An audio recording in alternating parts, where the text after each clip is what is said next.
Palladia is a virtual reality fantasy game that conquered the world with its absurd freedom and fully customizable class system. It features dragons, titans, and even bloodthirsty monsters that emerge from the shadows solely to cause destruction. At that moment, a massive and terrifying dragon is viciously attacking a city. Atop one of the wall's towers, a player is carefully observing every movement of the monstrous dragon. The warrior appears completely calm, almost as though he already knows the final outcome of the battle. After preparing to leap, he reflects that, as an elite player, he knows every corner of that place like the back of his hand. As he jumps toward the dragon, he keeps in mind that his mission that day is to slay the ferocious creature before him and claim the ultimate reward. The dragon, in turn, notices the approaching human and immediately turns around. The player grips his spear tightly and shouts that, in the name of the Titan, he will send the dragon to hell. However, the creature retaliates with a blast of flames. The warrior tries to withstand the intense heat and then comes crashing down, driving his spear into the dragon. The creature feels the attack it has just received and lets out a thunderous roar. The dragon then strikes the warrior with its tail, smashing him violently into the ground. Amid the rubble, the warrior wonders why his attack did not work. Upon seeing the enormous dragon charging straight at him, he thinks that he has apparently failed once again, and that it would be better to log out. However, when he tries to leave the game, he is horrified to realize that he cannot, and immediately wonders what the hell is happening. At that moment, the dragon readies its sharp claws, while the terrified warrior desperately tries to exit the game. But for some reason, the system seems to have frozen at that exact moment. The dragon moves closer, and then attacks the human with its enormous, razor-sharp claws. Meanwhile, in the real world, people are watching the battle against the dragon. Eventually, after being defeated by the creature, the warrior returns to the real world. Completely exhausted, he takes a deep breath and, while watching the dragon destroy the city inside the game, swears that he will defeat the creature next time. With that in mind, he crosses the street while thinking about his revenge. However, because he is lost in his own thoughts, he fails to notice a truck speeding straight toward him. By the time he finally notices it, it is already too late. Afterward, somewhere else, a badly injured man lying on the ground wonders whether he truly died. However, a system informs him that his character is bleeding and that he must treat his wounds immediately. This makes him wonder why he is hearing that monotonous electronic voice again. He then wonders whether the game company could not afford to pay for proper voice acting. With great effort, he finally manages to stand up, and after looking around, he wonders where the hell he is. He thought he had logged out of the game, so why would he still be inside Palladia? However, he begins to feel a severe headache and then experiences several strange memories. The MC wonders what those memories he just saw were, and who the hell Evan Arian is, a young man from a secluded tribe hidden in the northern ice fields. For some reason, however, the name sounds very familiar to him. He then wonders whether Evan is an NPC from the game, or whether he has somehow become an NPC himself. He immediately shouts for the system to open the interface. After opening it, the MC discovers that he still cannot log out. However, upon examining the system panel, he thinks that the attributes he is seeing cannot belong to an NPC because he knows that the average stats of a first-tier class holder are around 12 points. He then reflects that, excluding hidden classes, numbers like the ones he has just seen normally only appear at the second tier. Therefore, he knows there is no way an ordinary boy from a tribe could possess such attributes. He desperately wants to know what kind of pay-to-win system he has obtained. He becomes even more surprised when he sees on his interface that he possesses a world reconstruction core, which, while still unreleased, increases its owner's magical intensity and recovery rate, and, upon achieving reconstruction, grants immortality. After learning this, he reflects that possessing a core means the character has the potential to become the centerpiece of a team, making it an SSR tier trait. After all, he knows that he previously obtained traits with the same prefix by completing challenges. However, regarding this so-called world reconstruction, he concludes that it does not matter whether he chooses magic or physical combat, since this will be his primary talent. He then remembers the title Descendant of the Starforgers. From that, he concludes that it is obvious why the name sounded familiar, since the man he remembers is not just some random NPC from the north, but the final boss of the level 50 raid introduced in the 4th update. He then reflects on the phrase, "Flesh is weak, steel is eternal," and remembers the world restorer, the star-forging titan, Evan Arian, the man players called the Corrupted Hero King. With that in mind, the MC wonders whether he has truly become that star-forging titan. However, as he feels the pain and cold, he thinks that, for now, he is nothing more than an injured barbarian boy lost in the ice fields. He then thinks that whether it was the rise of nations, the War of 1,000 Towers, the Bone Tide, the alchemical ascension, or the calamity of the Scourgekin, all of those events were practically impossibly difficult missions, since only the strong survive in this chaotic world. Therefore, he knows that he cannot remain like this, because he needs to survive and will not die in this game. He then thinks that it is already December, which means the extreme cold known as the White Tide is approaching. Therefore, his first priority is to survive in these ice fields. However, after walking only a short distance, his badly injured body gives out, and he falls to his knees. The MC thinks that fate has placed him in the body of a boss destined to die, but he refuses to accept that, because he will survive that frozen hell and rewrite the fate prepared for him. Only by surviving that winter will he be able to confirm the game's timeline and find clues to purify his bloodline. He knows that purifying this bloodline is the path to becoming the strongest Titan.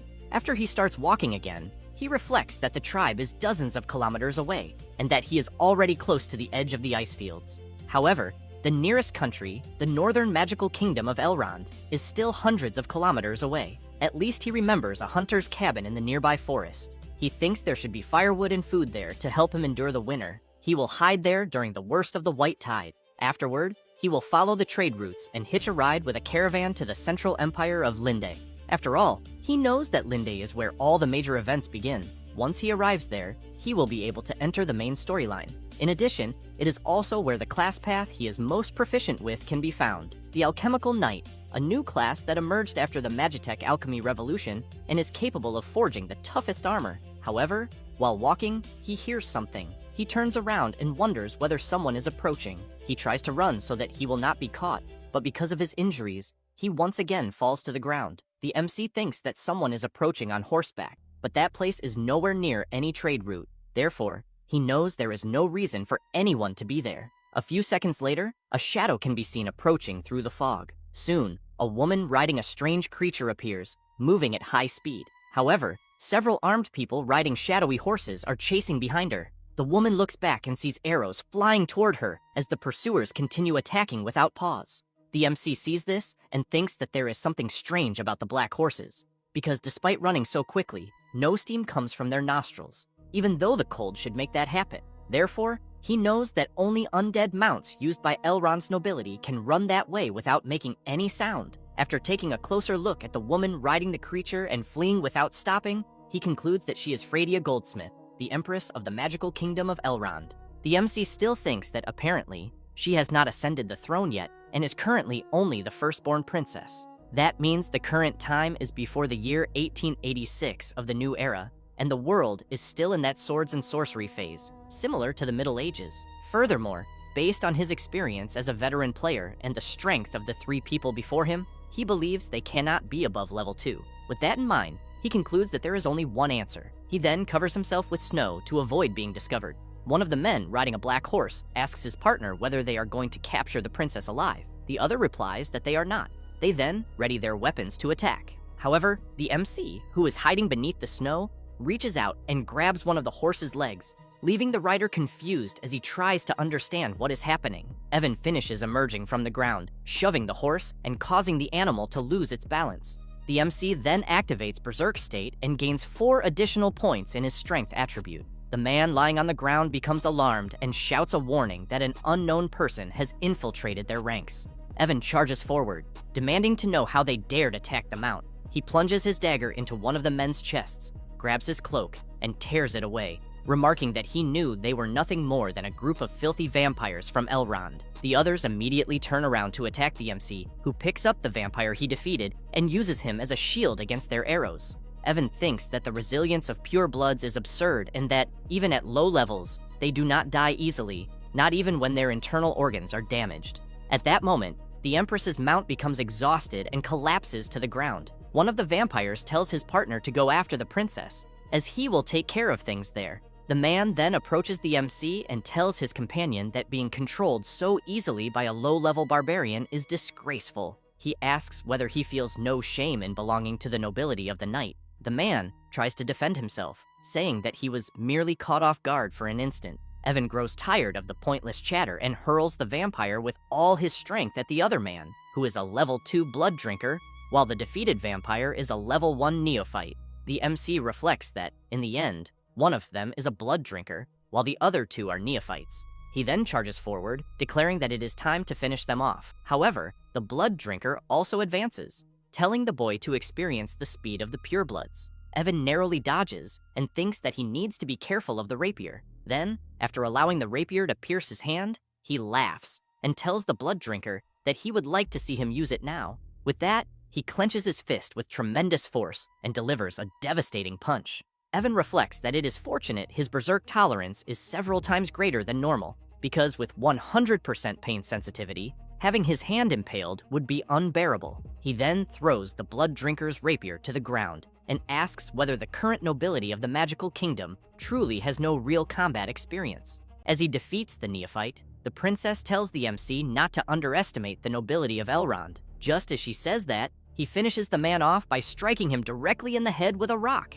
Evan laughs, says that she has a point, and takes back what he just said. However, he points toward her mount and says that the Chocobo is not going to make it. The princess desperately runs toward her mount, calling its name and gently stroking it. However, because of its injuries and exhaustion, the mount does not respond and is close to death. Freytia tells her mount to rest in peace and says that it will always remain in her heart. The princess then stands up, thanks the MC for his help, and introduces herself as Freytia Antonia Josephine Goldsmith, though she says that, should he find the name too long, he can simply call her Frey. Evan thinks about her innocent face and the body before his eyes. He realizes that it is no wonder so many fans create countless fan comics about her. However, she finds it strange where the MC is looking and immediately asks him why. He becomes slightly embarrassed and tries to play it off, saying that he merely remembered something important. With that, he takes out his dagger, turns around, and begins walking toward the neophyte's fallen body. The MC then places the dagger inside the neophyte's mouth and says that a friend once told him that what was inside was pure money. After removing the fangs, he shows them to the princess, who asks for the MC's name and where he came from. He tells her that his name is Evan Arian and that he is from the north. Frey is surprised and asks whether he is the blessed firstborn. Evan remarks that he did not expect her to know the ancient language of the sagas. Frey laughs and replies that she does not actually know much, since it is the predecessor of the Shuma language, but she learned a little from ancient books in the royal library of Elrond. The MC asks who the men they defeated were and why they were trying to kill her. After all, he reflects that he does not know much about this part, so he needs to gather more information. Frey says that he may not believe her, but she is actually the first princess of Elrond. With that, she explains that she was targeted in an assassination attempt while traveling to the Royal Academy for the graduation ceremony. After hearing what the princess said, Evan asks why she is in the northern ice fields, since that place is at least 100 kilometers from Elrond's nearest border. Frey explains that it was because she needed to avoid the real trap. Elrond, known as the Magical Kingdom, is famous because its main schools involve curse-based modifications and even necromancy, practices that other countries avoid at all costs. That is why Elrond's rulers are also called demon lords. The original people of Elrond were a nomadic tribe renowned for their medical arts. Because of persecution by conservative religious factions, they were forced to migrate en masse to the northern wildlands of Palladia.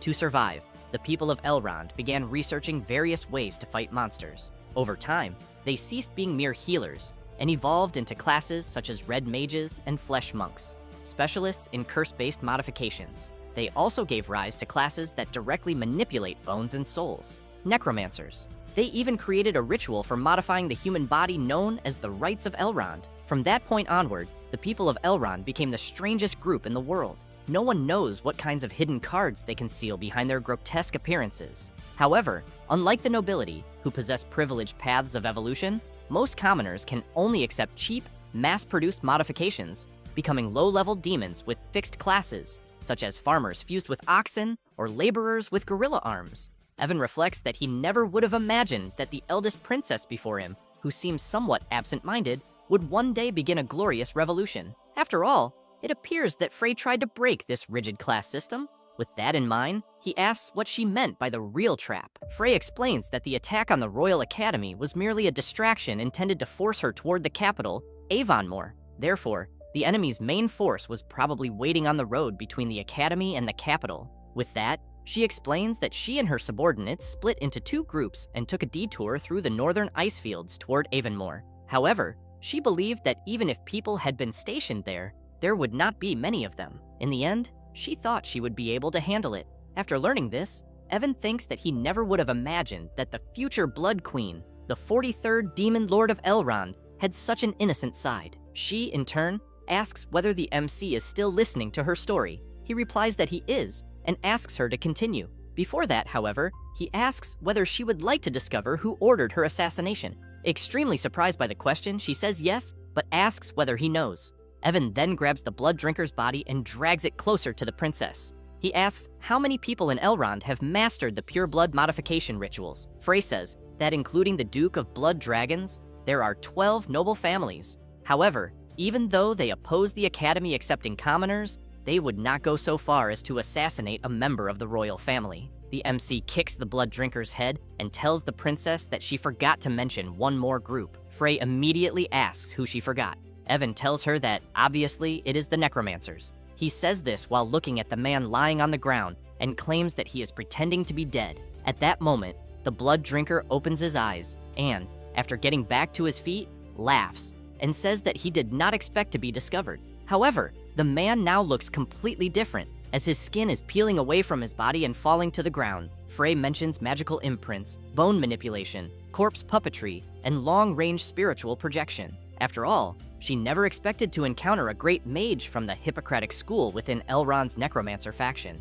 After revealing his true form, the man remarks that the princess is clever, though that was only to be expected of Her Highness, the firstborn princess, the first genius in the history of the Sanctuary of Mages, the City of 1,000 Towers, to graduate as valedictorian. With that, while snapping his fingers, he explains that if the operation he carried out had not received the support of the high nobility and a contingency plan had not been prepared in advance, she might truly have managed to escape. He then uses his ability to summon the other two men who had been eliminated. Afterward, they begin devouring each other, and their flesh and bones start merging until they form a bizarre creature made of skin and bones. The necromancer remarks that, to be honest, if it were not for his desire to spread his master's benevolence to more people, he truly would not want to personally eliminate such a promising junior as her. Frey becomes worried about what might happen. However, the MC steps in front of her and asks her not to be afraid, as he is going to have a talk with the necromancer. While Evan stretches, he apologizes for interrupting, but asks whether the necromancer has only just reached level 4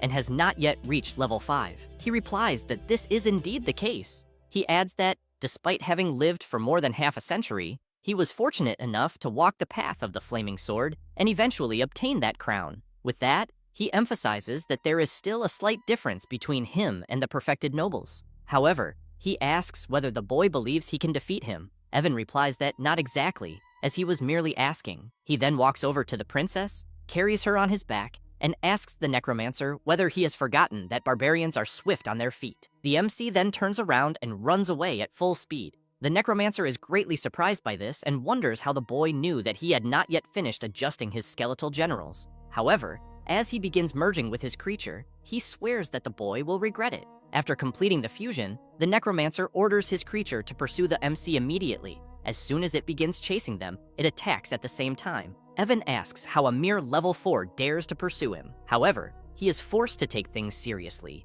as he begins receiving a barrage of attacks. When those attacks collide, several explosions erupt. The necromancer demands to know who the MC really is, and how he knows so much about necromancy. Evan looks back and says that he is merely a passing barbarian. As he closes in on the boy, the necromancer tells him to take his secrets straight to the grave. With that, he leaps into the air and prepares his supreme diffusion-type Finger of Death ability. Seeing the attack being charged, Frey becomes extremely worried. However, the MC holds her tightly and tells her not to move. The princess considers this rude and asks where he thinks he is holding her. Evan turns around to observe the attack and then reflects that the estimated time for it to reach its peak is 4 seconds. He therefore equips a foldable light crossbow and tells the necromancer that he is far too slow. With that, he fires an arrow, strikes the creature directly, and causes a massive explosion. Several pieces of the creature fall to the ground, and from a distance, the MC remarks that it is over. Extremely surprised, Frey asks what happened. While trying to get back up, the necromancer remarks that the boy made an excellent shot, but that he will remember him. After that, in Avonmore, the capital of Elrond, at Schönbrunn Palace, the residence of the Demon Lord, A boy runs through the halls, looking worried. He eventually finds his father and tells him that the eldest princess has disappeared. With that, he kneels and requests permission to lead the Silver Knights of the Imperial Guard Order on a search and rescue mission. The old man refuses, and explains that until his son inherits the position of Demon Lord, neither the Imperial Guard Order nor he himself may leave Avonmore. The boy does not understand why, and asks whether his older sister is not the one who is supposed to inherit the position of Demon Lord. Looking visibly exhausted, the boy's father explains that Avonmore cannot be allowed to descend into chaos, as it could collapse at any moment. Furthermore, his son's older sister has completely disappeared, so Elrond needs a successor capable of taking the throne at any time. The prince stands up and says that he understands what his father has just told him. He then turns around and begins leaving the room. The old man takes a deep breath, looks at the portrait of his family hanging on the wall, thinks about Freytia, and wonders where his beloved daughter has gone. Meanwhile, where the MC is, another explosion occurs. He is surprised and wonders whether the necromancer simply vanished without a trace, since he thought the man would say that he would return. At that moment, Frey asks who Evan really is. He replies that he is merely a barbarian. However, the princess believes that he is lying. After all, as far as she knows, a true barbarian would hate that insulting label, since they call themselves Northerners. Furthermore, she asks how a barbarian could know so much about magic, especially such an obscure branch as necromancy. Evan asks the princess to stop and makes it clear that he cannot reveal the exact reason, saying that she should simply think of it as Mimir whispering into his ear. Frey says that it is fine, but emphasizes that she simply does not like being deceived and that she will let it pass this time. With that, she pulls her clothes to the side, bows her head forward, and says that, as the eldest princess, she expresses her sincerest gratitude for his help, as he saved her twice in a row. She then emphasizes that the Goldsmith family will certainly repay this debt. Evan is surprised by something he sees, and, while pointing at it, remarks that it is white. Frey becomes extremely embarrassed, thinking that he is staring at her legs, and immediately asks him to stop looking. However, the MC leans to the side and explains that he was talking about what he can see in the distance, which is the white tide. Evan then picks up the princess again and runs away. A few minutes later, they manage to find a small cabin in the middle of nowhere. Without wasting any time, they light a fire and begin preparing something to eat with what they find inside. Evan then remarks that, had he not intervened, he would like to know how the princess would have dealt with the 3 men pursuing her. Frey picks up an item and asks him to take a good look at it. Evan is surprised when he sees it, and asks whether it could be a gemstone scroll and whether she intended to use it against those men, as he believes it would have been torn apart by the very first strike.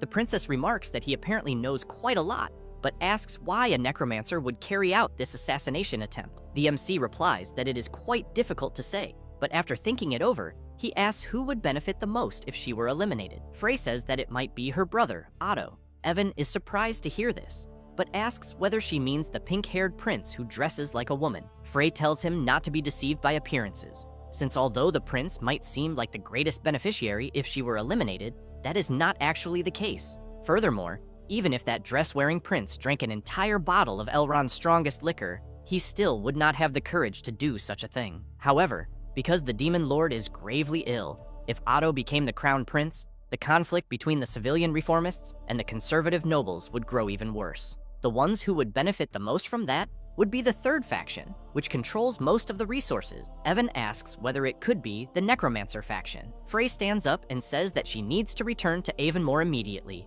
However, the MC makes it clear that if she steps outside the cabin for 30 seconds, she will turn into an ice sculpture in the white tide. The princess says that she cannot remain idle while they destroy Elrond. Evan explains that the peak of the white tide lasts no more than 3 days, so they will not act rashly during that period. After all, for the Necromancer faction, the mere fact that she is alive and knows the truth about the assassination is already the greatest variable in their plan. Frey crosses her arms and asks whether he, someone who considers himself an ordinary barbarian, has any advice to offer. Evan laughs and tells her that returning to the capital alive is the first step toward her victory, leaving her greatly surprised. However, she emphasizes that she wants to stop the Necromancer's conspiracy, but she needs knights by her side. With that, she shows him the same item again and says that in the name of the future 43rd Demon Lord of Elrond, she wants him to sign a contract. However, Evan refuses and explains that he has many things to do, so he cannot remain in Elrond for long.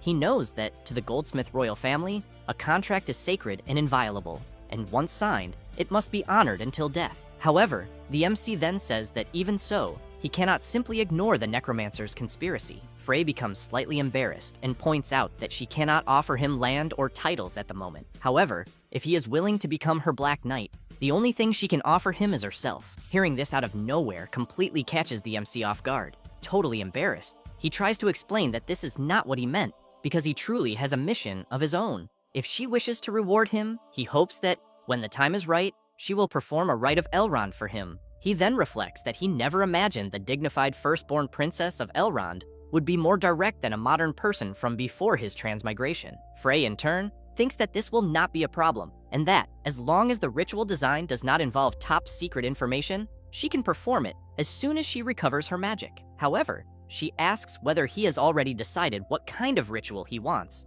since she needs to prepare the materials in advance. Evan stands up, walks to the corner of the cabin, and says that it is difficult to explain with words alone and that he needs to remember it. With that, he channels a small amount of energy and then activates his talent, the World Reconstruction Core. As he concentrates, he reflects that the memories belonging to the body he is using, together with the genetic factors of the Titan soul, are becoming increasingly clear. He therefore concludes that he will not forget the mission of the former owner of the body, which is to uncover the truth behind the fire that destroyed his village. A few minutes later, Frey is intrigued by what she is seeing. She then remarks that she never imagined he could create a ritual capable of mass-producing beings close to third-rank holders.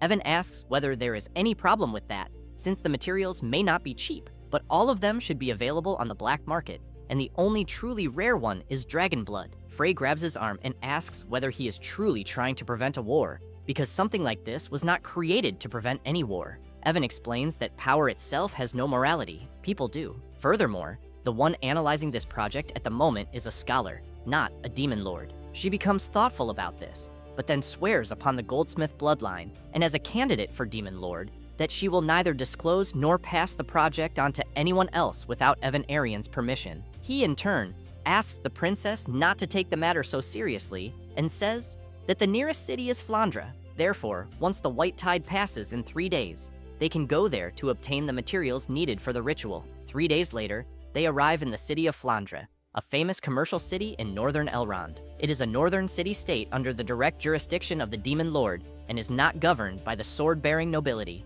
As the carriage passes by with the MC inside, a man who is half bull and half human orders everyone to make way. Several beings who are half gorilla and half human carry various items. Upon seeing this, Evan thinks that he had already seen these low-level demons in the game, modified through simpler rites of Elrond, but seeing them in reality gives him a completely different feeling. He then concludes that this truly is a real world and not a dream. A few minutes later, Frey announces that they have arrived. As soon as she steps out of the carriage, she asks where the MC is looking. He tells the princess to be careful, as he has noticed someone watching them. She looks back suspiciously, wondering whether they have somehow already been discovered. Evan replies that it is not so bad, since the disguises of the people around them are far too obvious and probably serve only to draw attention. Therefore, it is highly likely that more professional people are hiding behind them. But, to be honest, with their current strength, he does not feel confident that he can escort her back safely. Besides, the nearby Flandre Black Market is the place where they are most likely to find all the magical materials he needs at once. Frey wants to know how they will enter the black market, since she only has the few gold coins she was carrying when she left, and they do not seem to be enough. The MC pulls the princess along and tells her not to worry, because Mimir will tell her. After that, in another area of the city, a man lying on a bench in the square announces half a copper coin for a sack of feed. Evan approaches him, saying that midnight makes the mind clearer. The man lying down hears this and immediately looks at the MC. Then, he wants to know who he is. Evan makes up a name and says that he is called Garm, that he has business to attend to, needs to cross the Jal River, and enter through the gates of hell. Then, he thinks that those code words from the game that he just mentioned truly bring back a certain sense of nostalgia. Frey, meanwhile, is confused and wonders what the MC is talking about and whether it has anything to do with the black market. The man gets up from the bench and asks once again who exactly the MC is, since without an introduction from a ferryman, respected alchemists do not accept newcomers into the market. But Evan asks what if he were a messenger of Hermes. The old man comments that it depends on the weight of the burden he is carrying. Then, he apologizes and points out that the MC's burden does not seem very heavy. Evan remarks that the man has apparently misunderstood because he is not actually a merchant. With that said, he takes something from his clothes and then activates the world core remodeling. With this, the MC manages to create a ring. After handing it to the gentleman in front of him, he asks whether it is satisfactory. The man, in turn, is greatly surprised by what he is seeing. Then, he stands upright, bows, and says that he is very sorry and did not expect the boy to be an alchemist since his clothing is quite simple. Evan explains that he believes it is better not to attract too much attention when away from home. Thus, the man begins guiding the MC along a path. Eventually, they arrive at a place where several soldiers are standing guard, and they immediately welcome the MC to Night Street, saying that they are certain he will find what he needs there. After entering the place,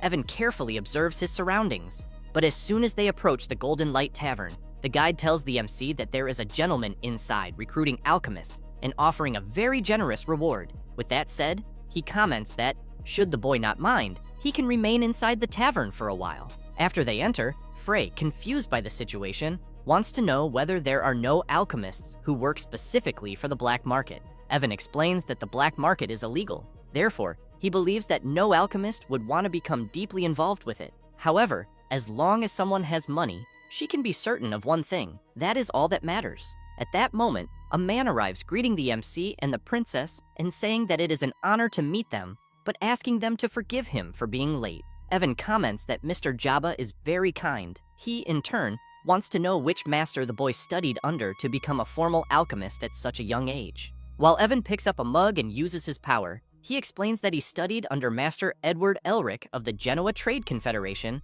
many leagues away. Then, after completing his apprenticeship a few months ago, he began traveling across the continent to broaden his horizons. With that said, he changes the shape of the mug and creates a sculpture of Mr. Jabba's face. He, in turn, is completely astonished upon seeing it and comments that he has never witnessed such astonishing alchemy. Thus, Jabba says that they will entrust the appraisal to the MC and asks him to follow him to the second floor. As soon as they go upstairs, Jabba tells the boy not to worry about the reward, as it will not interfere with his work. After the man leaves, Frey comments that she has never heard of an alchemist named Edward Elric. Evan comments that this is normal, since this so-called Master Edward Elric is from a chivalric novel. She is quite surprised to learn this, and immediately wants to know whether the lie will work. Evan says that the reward this time will be no less than 1,000 pounds of gold. So, he wants her to make a list of the materials they need and let them use those materials to cover part of the payment. However, Frey wants to know how the MC will appraise those items,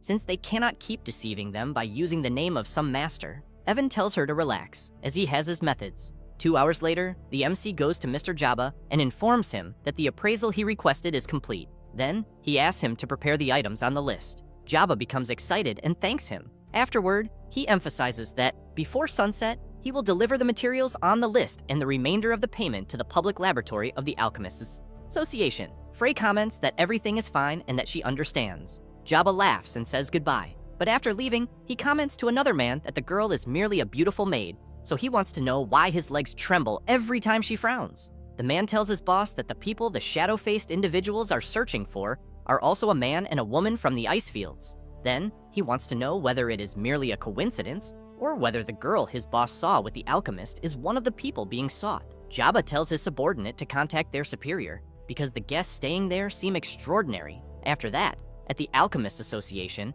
Evan comments that it is a shame that no matter how capable old Jabba may be, he cannot find the dragon blood mentioned on the list he gave him. At that moment, Frey begins drawing a dagger. Upon seeing this, the MC wants to know what she thinks she is doing. The princess makes a small cut on her arm and then takes a container to collect some blood. After collecting it, she shows it to the MC and asks whether it is enough. Feeling somewhat awkward, Evan wants to know what he should do in the meantime. Frey tosses a book onto the table and says that she needs some time to prepare, but wants to know whether he can speak the Shuma language, since he can use the time to memorize the words in the dictionary. Evan picks up the book and says that apparently she is discriminating against barbarians. With that said, he lies down on the sofa and begins reading the dictionary. Then, he is surprised when he sees the princess directly transforming a substance into stone. She, in turn, tries to remain focused on what she is doing. Evan reflects that, with such skillful handling as what he is witnessing, he believes that even he, who used to work as a part-time alchemist, is no match for her. 3 hours later, the preparations are complete.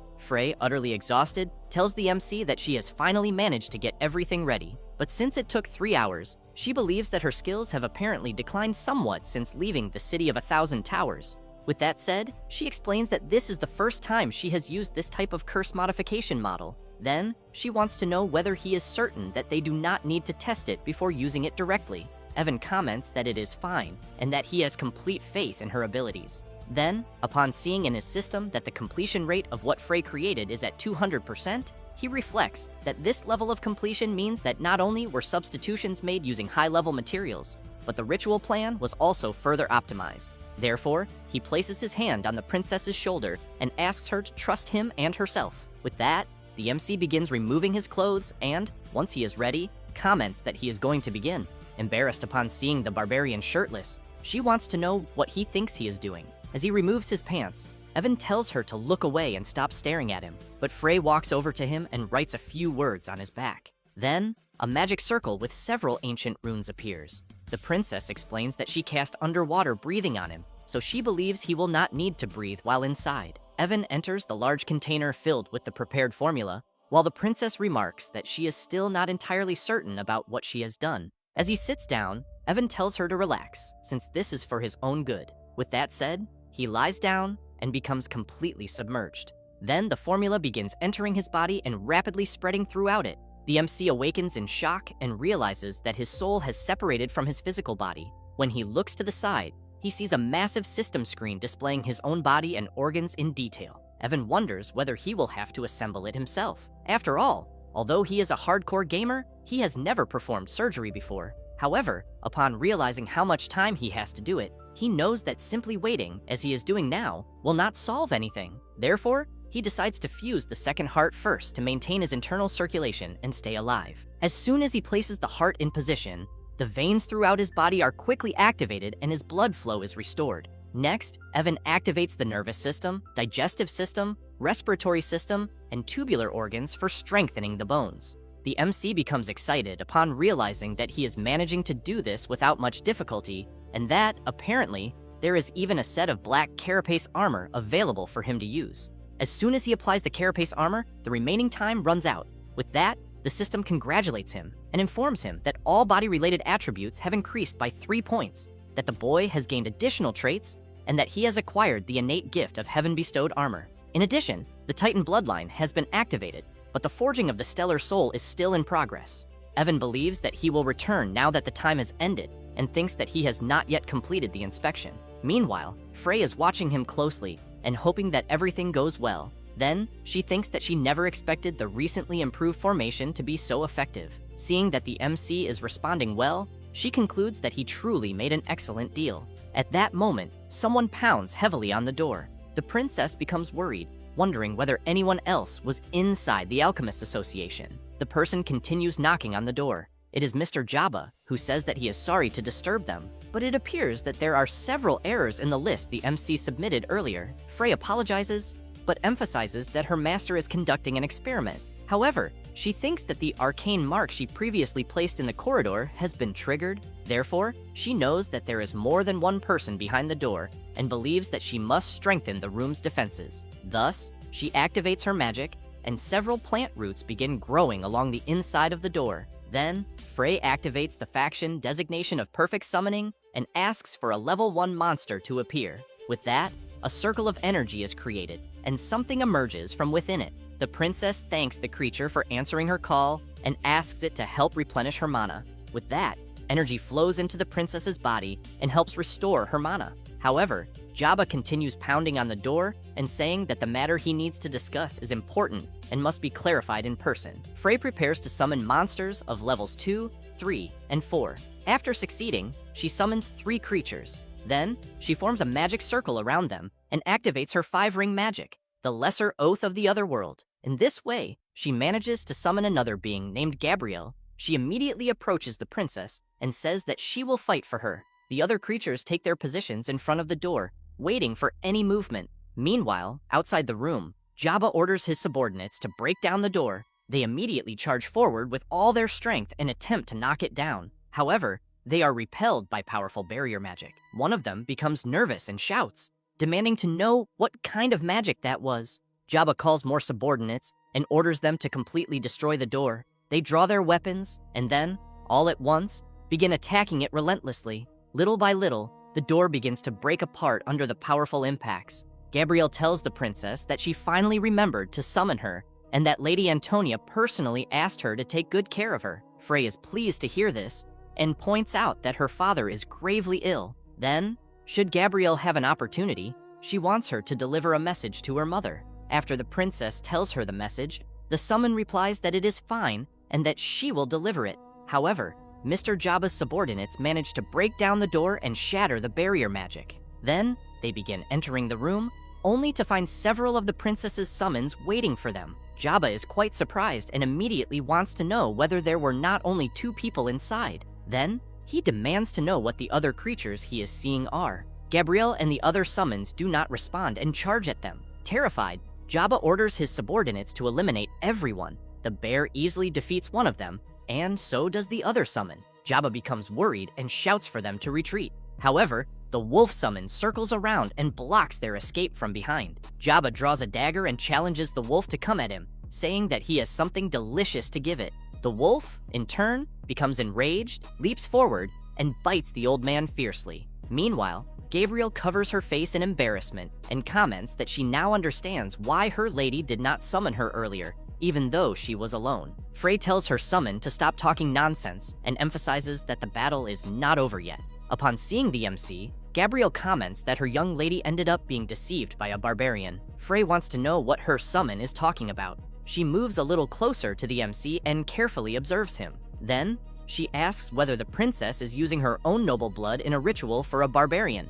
Therefore, she wants to know what kind of relationship she has with him. Frey comments that it is not quite what her summon is thinking. With that said, she explains that the barbarian is actually a very important friend. Then, she looks at him and hopes that he will wake up soon. Suddenly, a loud noise comes from outside the room, and Frey immediately turns around in alarm, wanting to know what happened. A strange dark energy begins flowing into the room, and then that same energy starts emerging from the bodies of the defeated subordinates. Gabrielle explains that it is a lethal curse spell prepared in advance. The princess wonders whether it could be intended to frame them as murderers.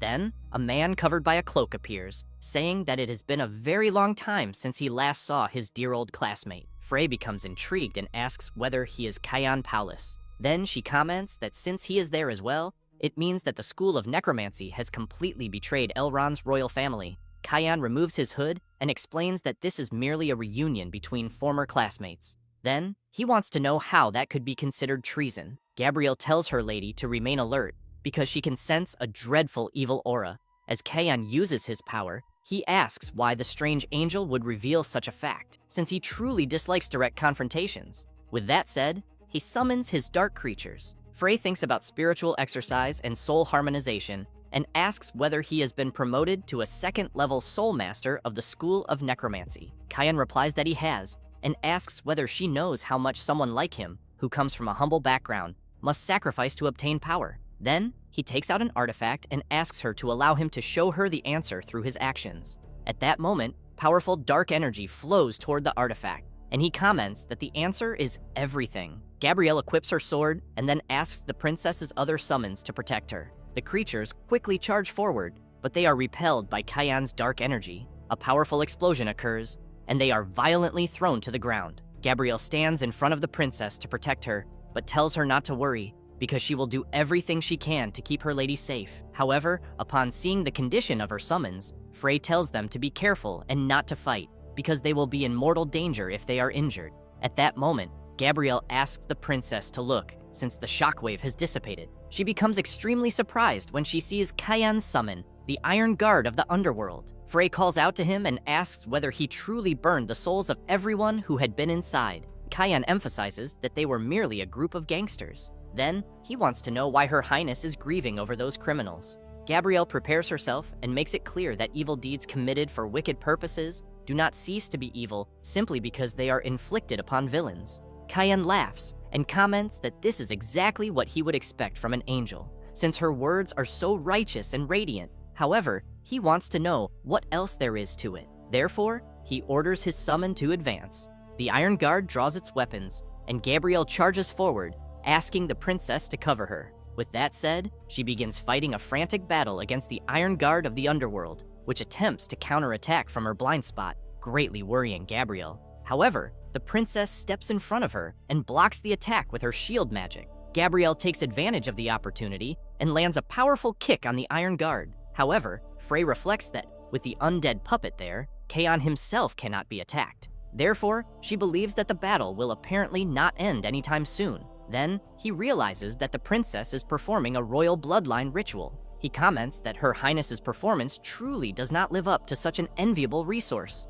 Next, he wants to know where the damned barbarian went and whether he abandoned the adorable princess and hid somewhere. Frey looks at her bracelet and hopes that the MC wakes up soon, because otherwise they will be in serious trouble. Kayan begins laughing and comments that he could not have forgotten that the barbarian must be undergoing the royal ritual. Therefore, he believes that the princess is truly benevolent toward everyone. At that moment, several cracks appear in the wall, and a massive arm bursts through it and charges directly toward Kayan. Then, he receives a tremendous slap right across the face. Frey becomes excited when she sees that it is the MC. He, in turn, takes a deep breath and, while gripping the necromancer's face, orders him to cancel the Iron Guard's summoning. Kayan immediately tells his summon to stop. However, when he sees that it did not obey him, he shouts again. With that, the Iron Guard halts its attack, its sword stopping directly in front of Gabrielle's face. Evan takes Kayan's artifact and asks what it is. The necromancer explains that it is used to remotely control the summon. Then, the Iron Guard begins moving again and charges at the princess.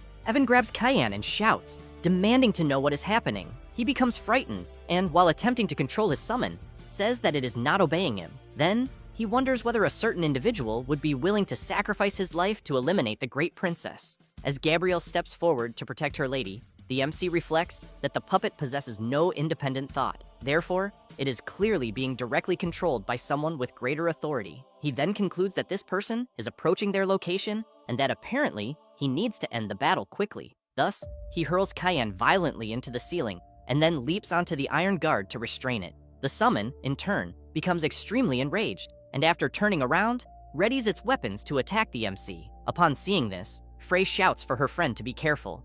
Evan easily dodges the attacks, but ends up being struck by one of them. However, he thinks that they do not know that he also possesses durable, invisible armor. Therefore, while gripping the summon's arms, he lifts it into the air and then slams it violently into the ground, causing it to suffer a powerful impact. Evan is pleased after testing his strength. Then he looks to the side and asks whether Kayan has anything to say. He tells the barbarian not to celebrate too soon, because his mentor will arrive in Flandre within half an hour at most. After that, several minutes later, Evan comments that he did not expect Kayan to have a few treasures on him. Now without his clothes, Kayan calls the MC a bandit and says that he not only stole his clothes, but also took his equipment. Then, as they walk through the area, the princess wants to know why the MC did not eliminate Kayan. He explains that the man is a treacherous turncoat and that keeping him alive may be more beneficial to them. Several minutes later, the MC bursts out of the Alchemists Association in a carriage. He appears quite excited. Gabrielle, meanwhile, carries the princess with her,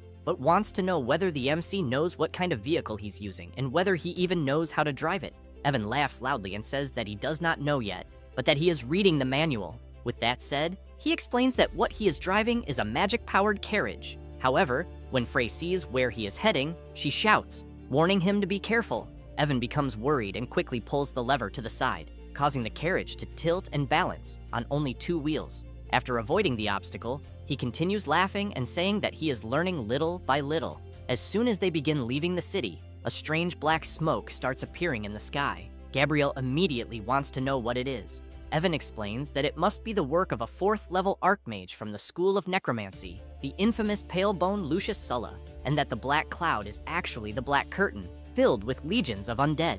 Therefore, Gabrielle places the princess inside the carriage and tells them to go on ahead. However, Frey wants to know what her summon intends to do. She looks back and says that she will try to hold off the archmage. The princess becomes worried about her and immediately asks whether Gabrielle intends to use the swan song, since it will damage her soul. She, in turn, tells her lady not to worry, because she is currently only a projection and not her main body. With that said, she charges toward the black cloud and emphasizes that, at worst, she will be bedridden for a few days when she returns, but she will not be eliminated. With that in mind, Gabrielle charges forward with all her strength. Then, she activates her celestial ability and rushes toward the smoke filled with dark energy. However, Gabrielle becomes quite surprised as she sees a massive undead dragon and countless creatures that quickly charge at her. From a distance, the princess watches the confrontation and thinks that the energy she can feel coming from the dark smoke is indeed 4th level. Evan comments that she is correct, and that it is even a shame that such power does not belong to him yet.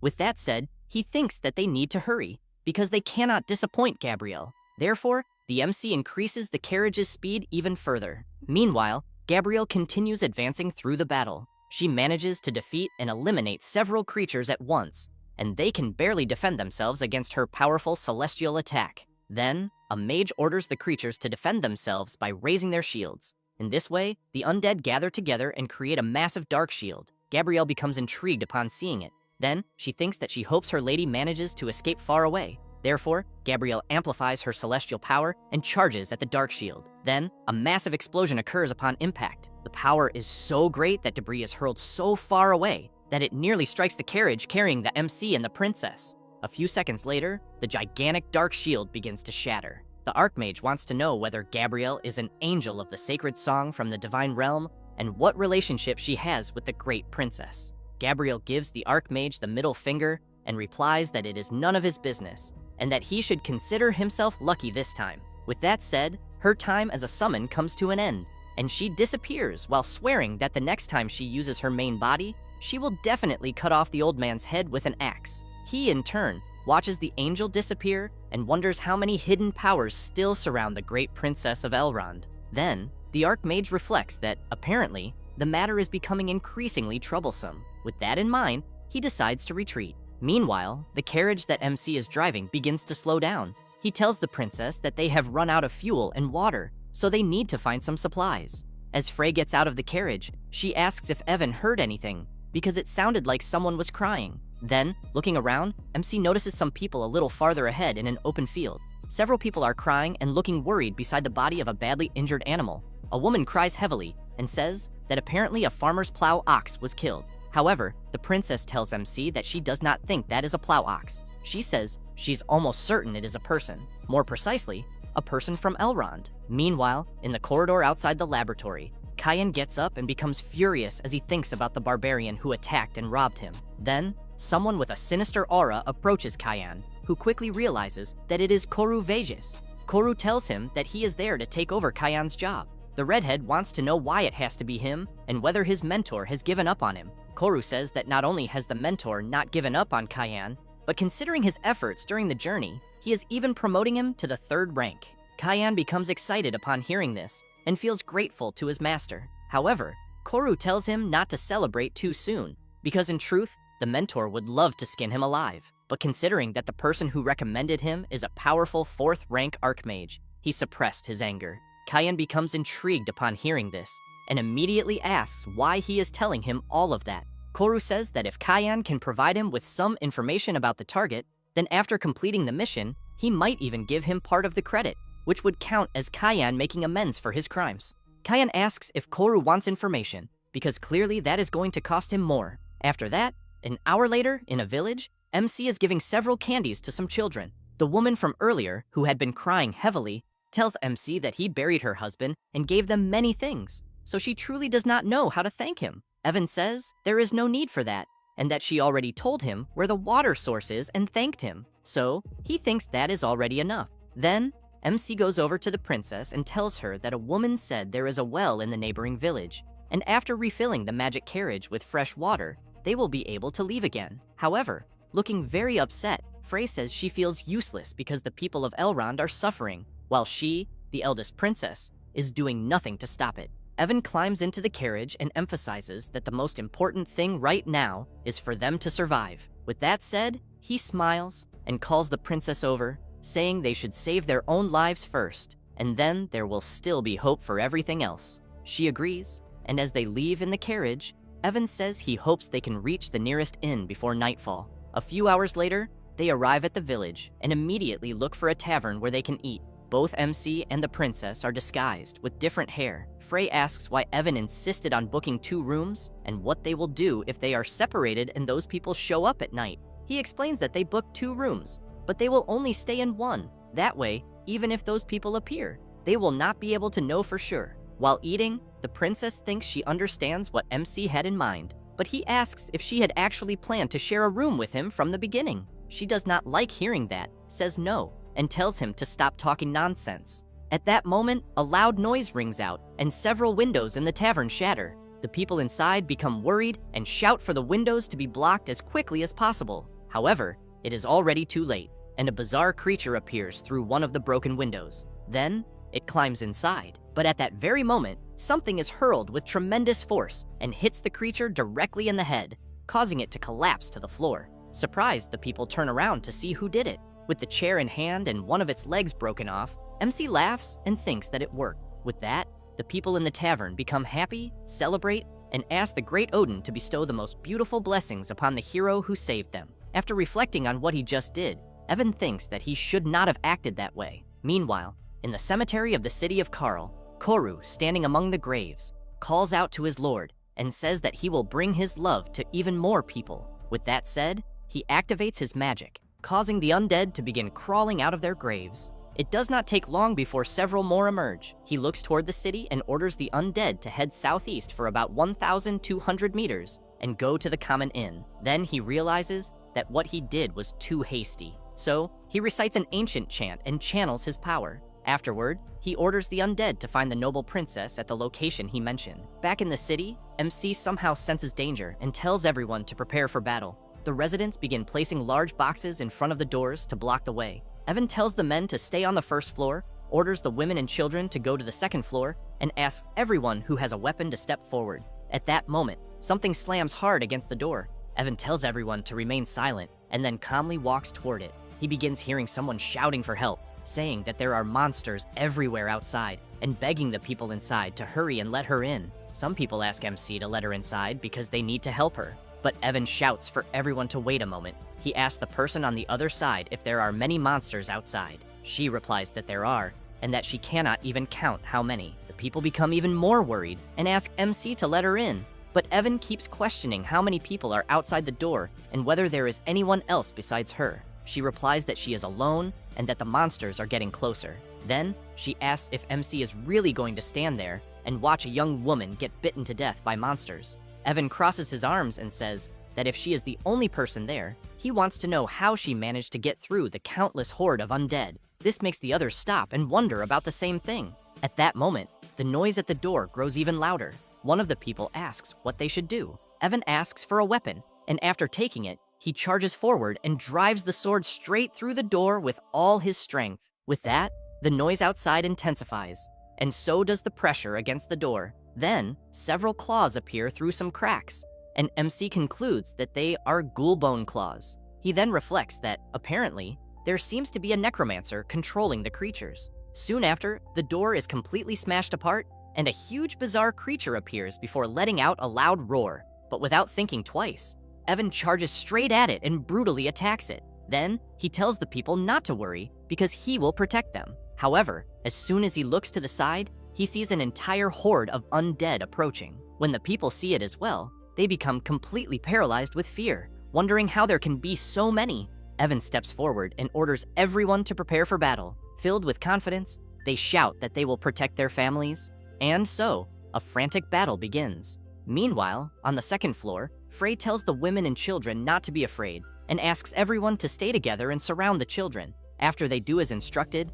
one of the undead manages to break through the ceiling and falls inside. Frey tells everyone not to panic and to get ready. With that, several objects are thrown at the creature. The women arm themselves and prepare to protect their children. Seeing this, the princess thinks that this is exactly what she would expect from the women of Elrond. Then, she prepares her magic, creates a shard of ice, and hurls it directly at the undead. Afterward, the princess casts an ancient spell and thinks that MC does not need to worry because she will protect the second floor no matter what. Meanwhile, on the first floor, the men have already defeated several creatures, but MC says they cannot simply hold their ground there and that he is going out to find the necromancer behind all of this. However, he wants the others to focus on strengthening the defenses of the place and not let the undead break in. Tired and worried, they eventually agree. With that, Evan charges at another creature and, after cutting it in half, shouts for it to get out of his way. Then, he continues heading outside toward the horde of undead, but without hesitation,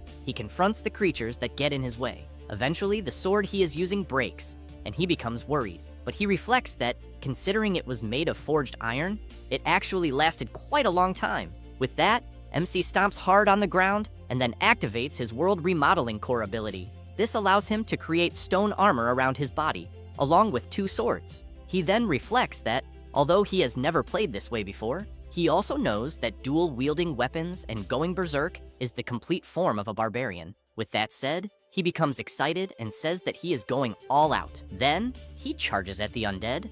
Meanwhile, some distance away, Koru is shocked, wondering what the hell he is looking at, because he was told that the princess only had a temporarily recruited barbarian by her side. He then reflects that perhaps Kayan has plotted against him again. At that moment, Evan notices a fluorescent light among the trees and wonders if it is the spell Kayan used. However, he knows that this green signal can only be seen by teammates because the target himself is completely unaware of it. With that in mind, he remodels his weapon, creates a stone spear, and, as he prepares to throw it, concludes that the person with the green light ahead can only be the necromancer behind the undead. With that, MC throws his stone spear and hits Koru directly in the chest. And while Koru cannot believe he was hit from that distance, someone approaches with a dagger against his neck. Then, Koru's throat is cut. Kayan appears and asks whether Koru's mentor never taught him that nothing is impossible. Completely shocked, Koru asks why Kayan did this. He lets the man go and replies that it is nothing, since their interests simply happen to align. At that moment, Evan approaches Kayan and says that, in the end, they ended up meeting again. Kayan, in turn, asks whether the barbarian wants to cooperate. Surprised by the question, Evan asks how they could cooperate. Kayan explains that his request is simple. After returning to the capital, MC is to use the power of the Necromancer faction to cause trouble for his mentor, who is called Lucius Sulla, because he believes it would be best if Lucius were forced into exile abroad. Evan crosses his arms and asks if he can at least know the reason. Kayan explains that his mentor will definitely want to return and will inevitably support a powerful assistant to pave the way for him. That way, Kayan can seize the opportunity to advance to level 4. MC asks what Kayan will be able to provide them in return. Kayan emphasizes that he will delay the flow of information within the Necromancer faction, and even if the eldest princess reveals her identity and sends out a distress signal, Lucius will only receive the news several days later. With that said, he points out that if the royal family sends powerful escorts, MC will certainly be able to return safely to Avonmore. Evan thinks this is an excellent deal and emphasizes that Lucius will not meet a good end.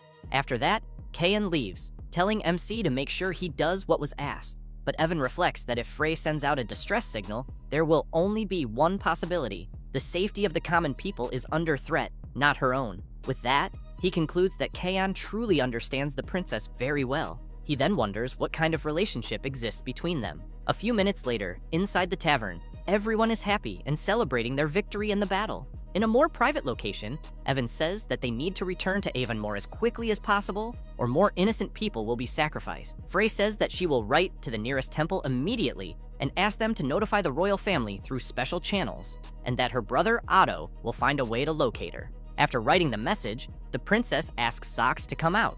A magic circle is created, and a summoned dog appears. She attaches the message to the animal's collar and asks it to deliver the letter to the nearest temple. With that said, she tells the creature to remember that, aside from Altolfo, it must not tell anyone about her current location. Sox nods, indicating that he understands. A few hours later, already the next day while MC is lying down, someone knocks on the door, and as soon as he opens it, he sees a man wearing pink clothes, who asks what MC's relationship with his sister is. Then, several guards enter, and Otto asks where his sister is. He turns around when he hears his sister saying that she is there. Afterward, Frey introduces MC to Otto and says that his name is Evan Arian. However, the prince does not pay much attention to that and leaves, telling his sister to hurry, get ready, and get into the carriage. A few minutes later, already inside the carriage, both the princess and MC are somewhat apprehensive. Then, one of the guards touches the carriage, and it speeds off at high speed. It does not take long before they arrive at the entrance to Avonmore. The people are happy to see that the princess has finally returned, and after arriving at the royal palace, Frey runs to her father and kneels beside him. Upon seeing her, he says that it is very good to have her back. Frey begins to cry and informs him that the Necromancer faction betrayed them. With difficulty, the old man tries to stand up and asks whether they betrayed the royal family or Elrond.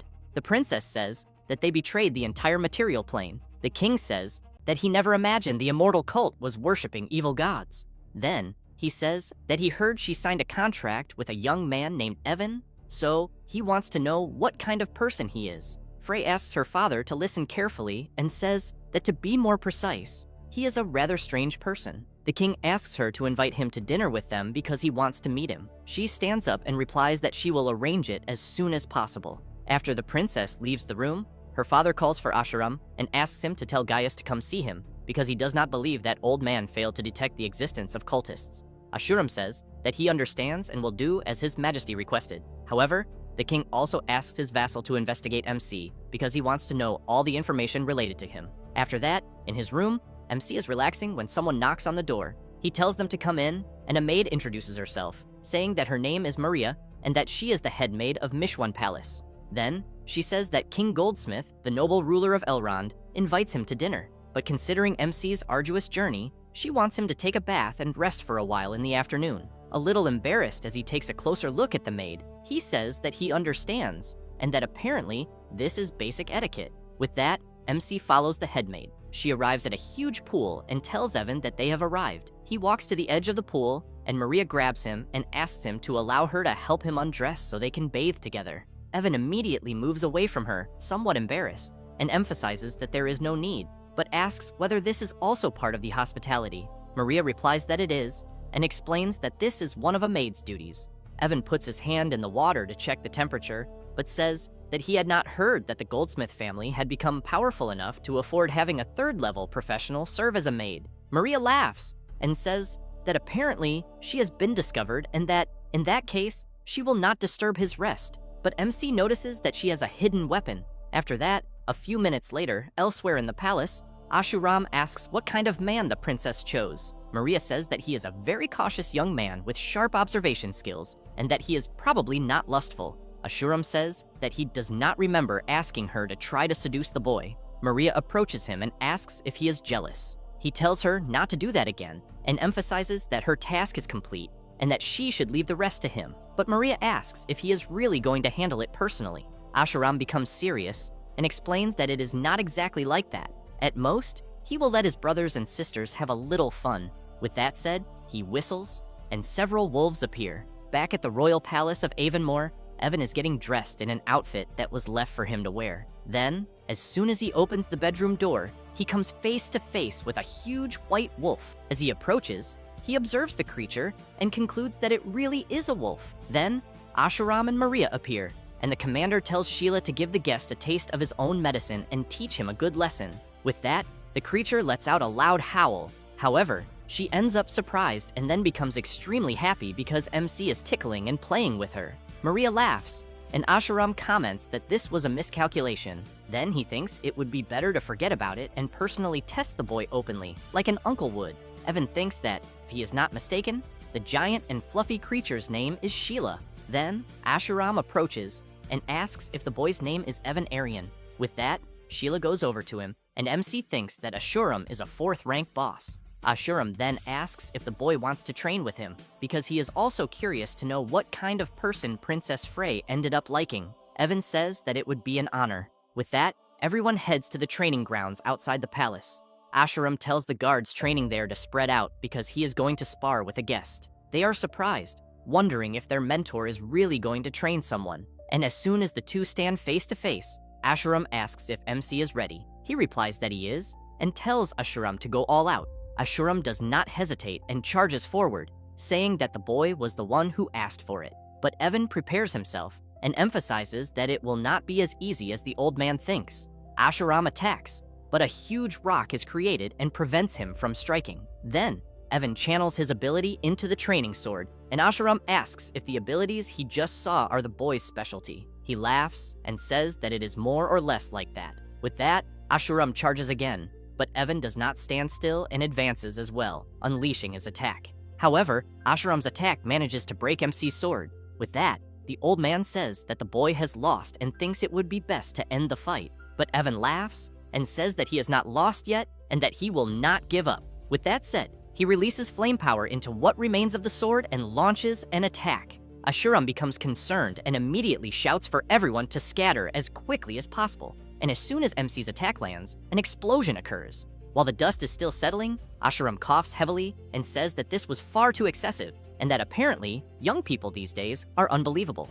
With that, he walks over to MC and says that he did a great job and passed the test. Evan says that the old man went easy on him, and that he is still far behind a 4th level instructor. Then, Ashuram tells Evan to go change his clothes because old Gustav will be much harder to deal with. An hour later, the princess is walking through the palace corridor. Then, she turns around when she hears someone calling her. Evan approaches her and walks around her while looking at her clothes, causing her to ask what is wrong and whether he does not recognize her. Evan says that the change was so drastic that he was not sure. Then, they both hear someone asking whether a barbarian really looks presentable when dressed properly. Seeing the prince dressed strangely, Evan asks why the hell he did that. Otto asks why he cannot, and who made a rule forbidding men from wearing women's clothing. Frey quickly calls MC and tells him they should get out of there. As soon as Evan arrives before the king, he kneels and lowers his head. The king says that he has heard about him, and MC says that it is an honor to know that. But the king wants to know what he thinks of Elrond at the moment.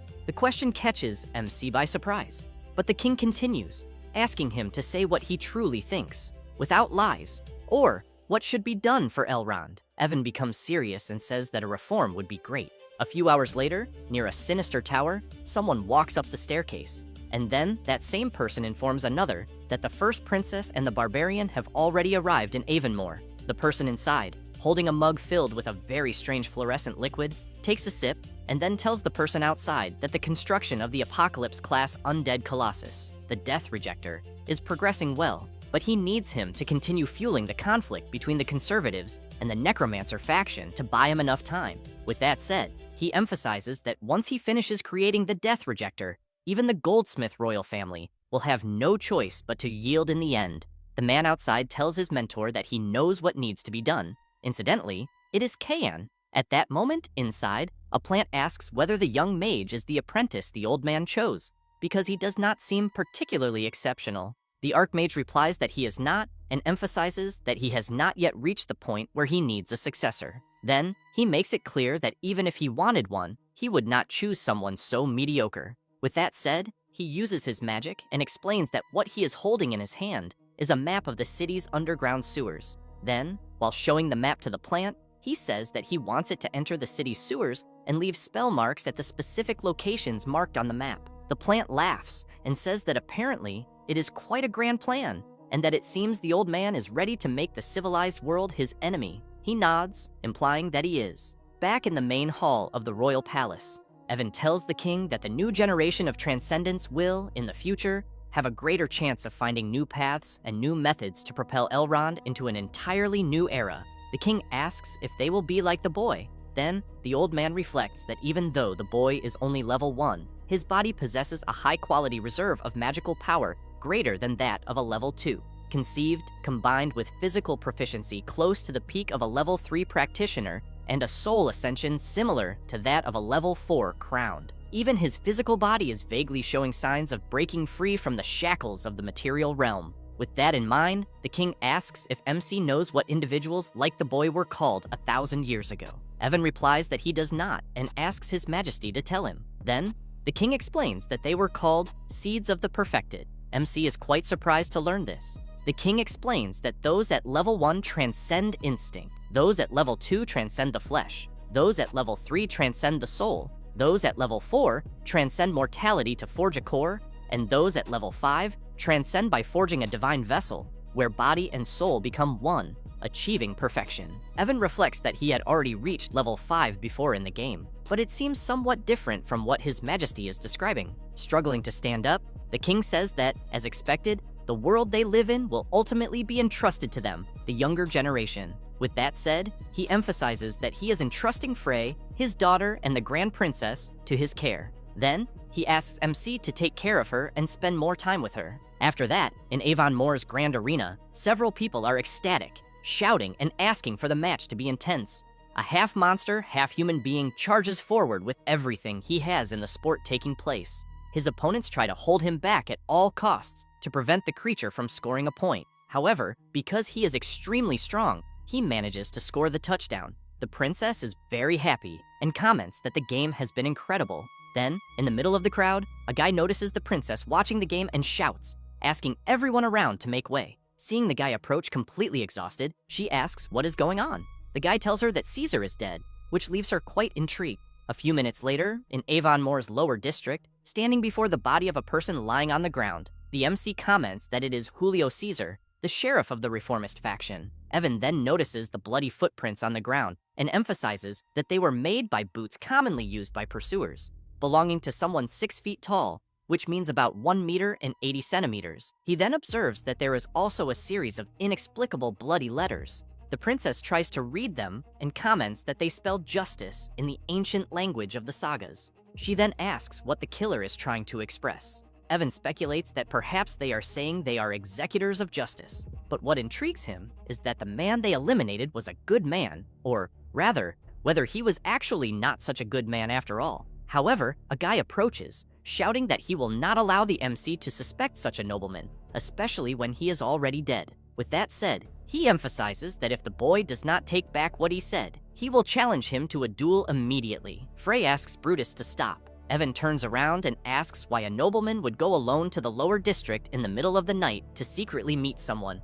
Furthermore, he did not offer the slightest resistance when he died. For a level 2 swordsman, that is very strange. The MC then becomes serious, and placing his hand on Brutus's shoulder, asks him not to use words like duel so casually. With that, the princess looks at Caesar's body and asks Brutus to first prepare for the funeral, since his family is not in Avonmore. Therefore, as Caesar's friend, only he can temporarily take charge of the matter. Brutus bows and says he understands and will make the arrangements. As the boy leaves looking very nervous, Frey points out that although Julio Caesar was born into a minor noble family, as a member of the reformist faction, he would not casually go to the lower district. Therefore, she thinks this is a rather bizarre fact. Evan emphasizes that after this incident, there will certainly be a conflict between the conservative faction and the reformist faction. Frey agrees and comments that until they capture the killer, everyone in the reformist faction will think this was the work of the traditionalist faction. Upon hearing this, the MC comments that a young man who was very beloved within the reformist faction suddenly went alone to the lower district in the middle of the night. Without a doubt, he was hiding some kind of secret. A secret that once leaked could potentially put the princess's life in danger. Frey asks whether Caesar could possibly have been secretly negotiating with the conservative faction, because she does not think that makes sense, since in the recent Tribune election, the conservative faction had already presented a candidate to compete against Caesar. But the MC points out that there are not only 2 factions in Elrond. The princess is surprised and asks whether he means the necromancy faction. Evan asks whether Frey still remembers that when they decided to return to Elrond, someone from the necromancy faction intentionally delayed the delivery of the message, allowing them to arrive safely. After they returned earlier than expected, that person would certainly have been considered suspicious by the necromancy faction. Therefore, serving as a disposable pawn to provoke the other factions was his final use. The princess asks whether the MC is saying that Caesar was the informant who delayed the message. Evan looks at the body and replies that that is exactly right, and because he was the informant, he went alone to the lower district. Since he was the inside man, he was completely defenseless against the assassin, who was his contact and was quickly eliminated without offering any resistance. The princess is intrigued and asks whether this might have something to do with Kayan. After that, in the Demon Lord's room at the palace, the king asks Asheram if he has any problem to report. He takes out a letter and asks whether the king had not asked him to investigate the MC, since he has just received a letter from the north. Then, handing it to the king, he points out that it is simply beyond expectations. After reading the contents of the letter, the king asks how that boy got involved with those ice guys from the Church of the God of Wisdom. Meanwhile, in the royal palace's alchemy laboratory, the MC is conducting an experiment using his world remodeling core ability.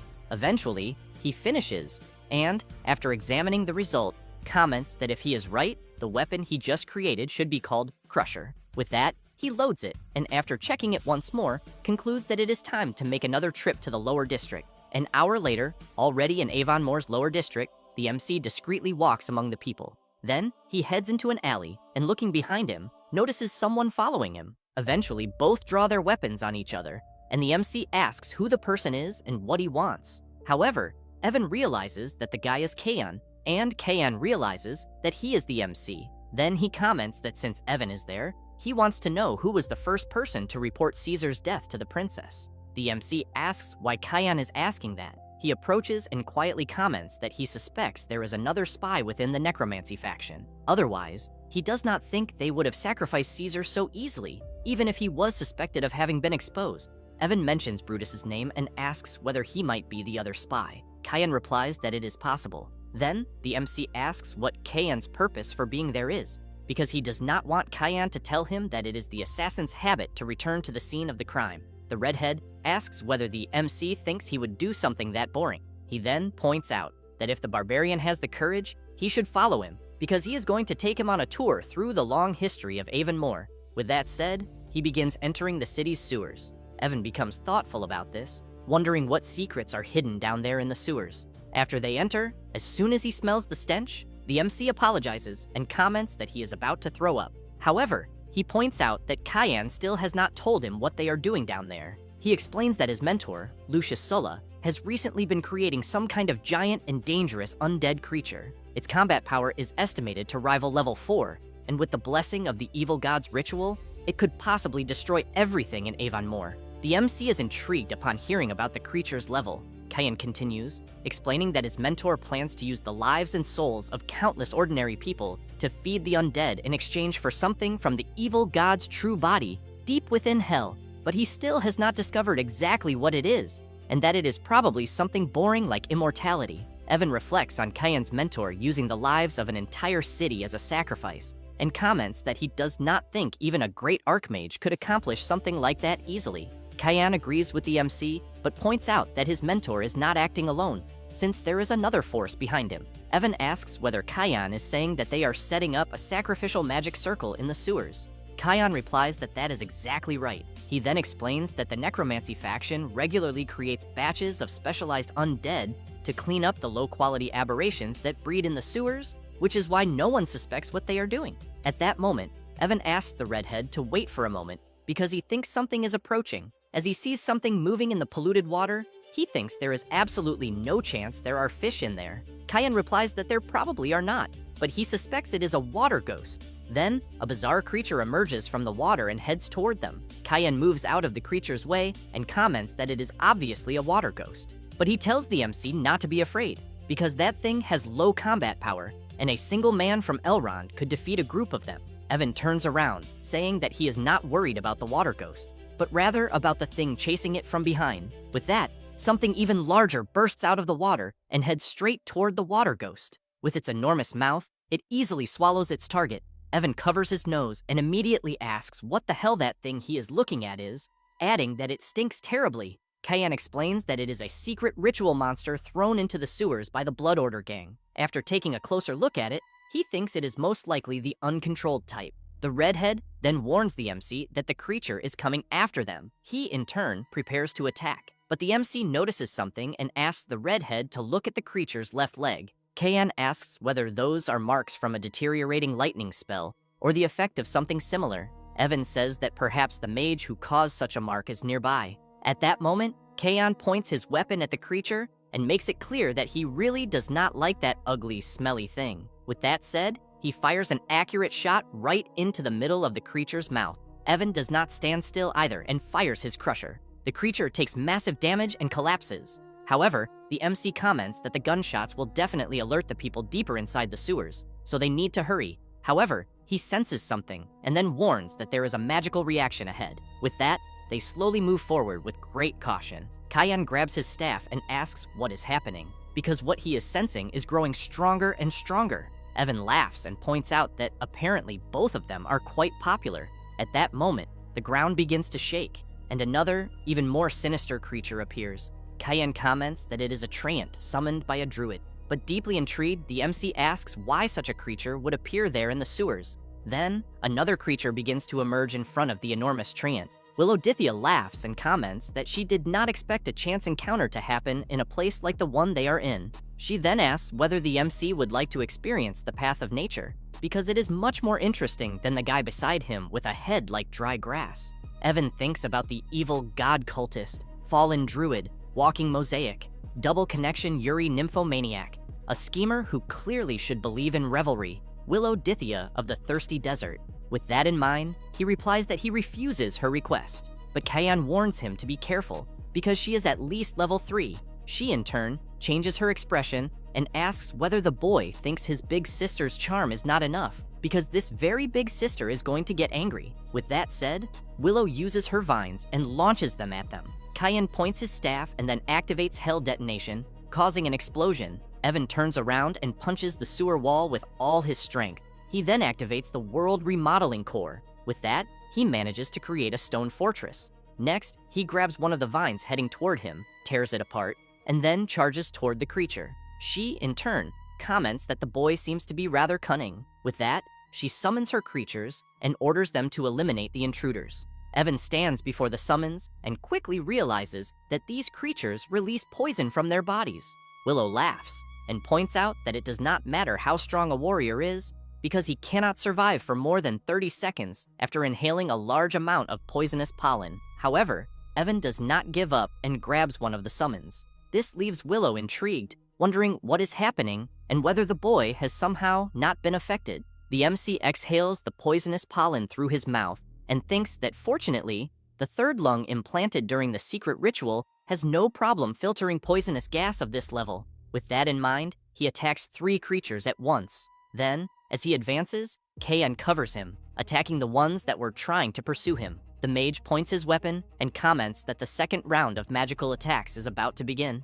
Evan reflects that he never imagined a future traitor could still be a companion at that moment. However, Willow emphasizes that the fact that 2 students with such mediocre performance can put on such a display genuinely surprises her a little. With that said, she releases even more of her intense power and makes it clear that she is going to play with them for a little longer. Willow then begins drawing in the air. Seeing this, the MC thinks that Willow is apparently still using her spiritual body ability. After all, he knows that this move is the greatest trump card of an extraordinary level 3 soul, which in this case is called the Transcendent Soul. Kayan immediately calls for the barbarian to retreat and emphasizes that Willow has already used the Super Soul to enter the doppelganger state.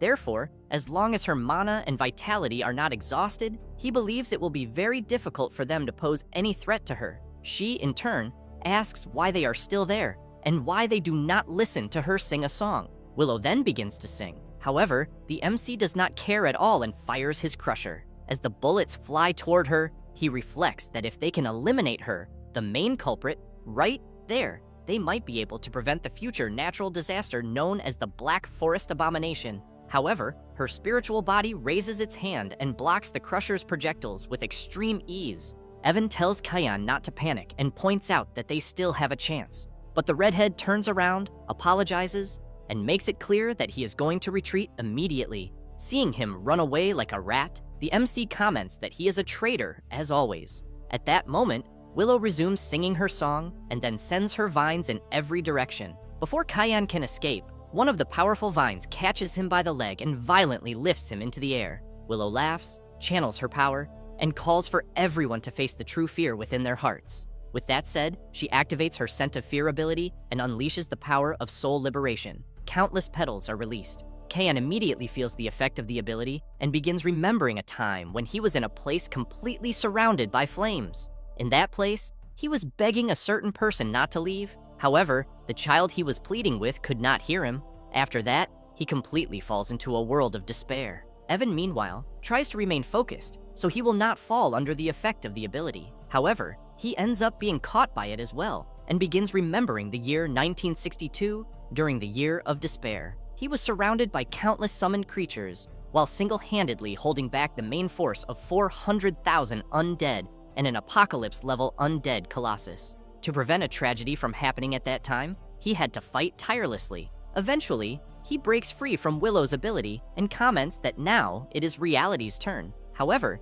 he thought he had escaped, but he was still under its effect. Willow, in turn, approaches him and comments that he will definitely become excellent nourishment. With that said, she transforms her arm into a destructive weapon and prepares to attack him, but she becomes intrigued when she sees energy surrounding the human. Then, the energy intensifies throughout the MC's entire body. Willow begins screaming, demanding to know how this is possible. Evan then grabs her arm, and upon awakening, comments that although it was not a good dream, he has to thank her for what she made him remember. Because of the force of his grip, Willow falls to her knees and cries out in pain. The MC then hears Kyan saying that he had a truly terrible nightmare. Willow, on the other hand, is still bewildered, trying to understand how the MC escaped from her ability. At that moment, Kyan manages to free himself from the vines restraining him. Willow quickly activates her soul power and summons 2 monsters. But the MC asks her to wait and says that he has a few questions for her. Willow makes it clear that she will not tell anyone anything. With that, the MC fires his weapon directly into her head and asks whether she was perhaps trying to escape. Then, both the MC and Kyan begin attacking her mercilessly. After reducing her to pieces, something begins happening in the sewer water. Evan comments that somehow Willow still managed to escape. Kyan tells him to forget about her and says that he sensed the location of the sacrificial magic circle. However, the MC asks whether the redhead had not said that he wanted to run away. He does not answer and simply tells the MC to follow him. A few minutes later, they arrive at a certain place, and Kyan explains that what he was talking about is behind the door. With that said, he signals the MC to remain silent, but Evan does not care at all, activates his armor, and charges forward.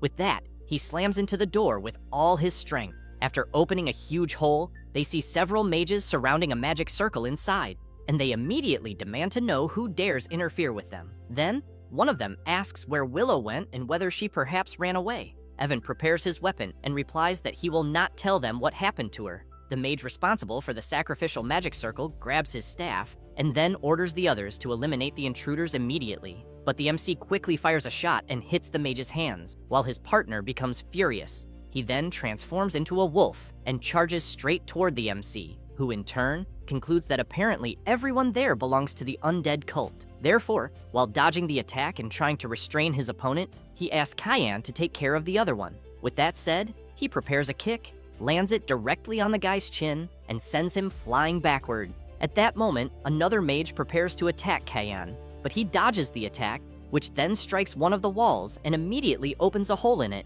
Seeing this, Kyan comments that the attacks apparently cause extremely powerful corrosion, but he does not care, grabs his weapon, and fires it. The mage is hit directly and falls to the ground completely defeated. Kyan then sees a scroll on the ground and bends down to pick it up, but someone is faster and grabs it first. Evan laughs and apologizes to Kyan, who in turn does not like that very much and calls the MC a bandit. After that, Evan approaches the mage responsible for the sacrificial magic circle and comments that he wants some answers to his questions. But the mage immediately says that he will not say anything and that he does not know anything either. However, Evan comments that it is very good to know that the redhead has a truth serum with him. With that said, he injects it into the mage, who begins screaming that he will tell them everything. Meanwhile, on the outskirts of Evanmore, at Three Towers Hill, several people arrive at a massive gate. A man appears and comments that he was not expecting an unexpected visitor. He then asks what reason could possibly have made him leave the royal palace and come to Three Towers Astral Hill. Ashuram shows him a piece of paper and tells him to stop with the nonsense, because the man in front of him should know very well what his intentions are. He, in turn, emphasizes that the School of Necromancy will always remain loyal to His Majesty and Elrond, that they will never commit any act of treason, and that no one should be arrested. Ashuram asks whether he can interpret that statement as meaning that he intends to disobey His Majesty's orders and betray the Goldsmith royal family. The knights then draw their swords and stand ready, waiting for an answer. However, the mage asks Ashuram to inform His Majesty that he will complete an internal investigation and purge within the School of Necromancy within 3 days. Back in the sewers, Evan asks what kind of sacrificial magic circle that is, and how many of them are hidden there. Completely exhausted, the mage explains that it is arranged in the shape of a pentagram for the evil god sacrifice, and that there are 12 people. Evan picks up a needle, and as he approaches the mage, comments that he understands. After eliminating him, Kyan points out what the mage said, and speculates that perhaps one group is positioned at each of the 5 points, with the remaining group coordinating from the center, making it a very classic magic circle structure. But he asks what they are going to do. Evan replies that first, they will destroy the magic circle and then report it to the temple. An hour later, after destroying the magic circle, the MC comments that he did not expect it to be so simple, but now they need to report what they discovered to the temple. Holding a small creature in his hand, Kyan points out that it will take the MC a long time to walk all the way there. Therefore, he thinks it would be better to let his summon help deliver the message. Evan approaches, pets the creature, and asks whether Kyan really keeps it in his pocket like a family heirloom, but the redhead orders his summon to go to the temple and deliver the message. Then, out of nowhere, someone accompanied by several others appears, asking whether they really think they can just leave like that. The Archmage, accompanied by his henchmen transformed into wolves, then asks whether those two brats were the ones who destroyed the sacrificial magic circle.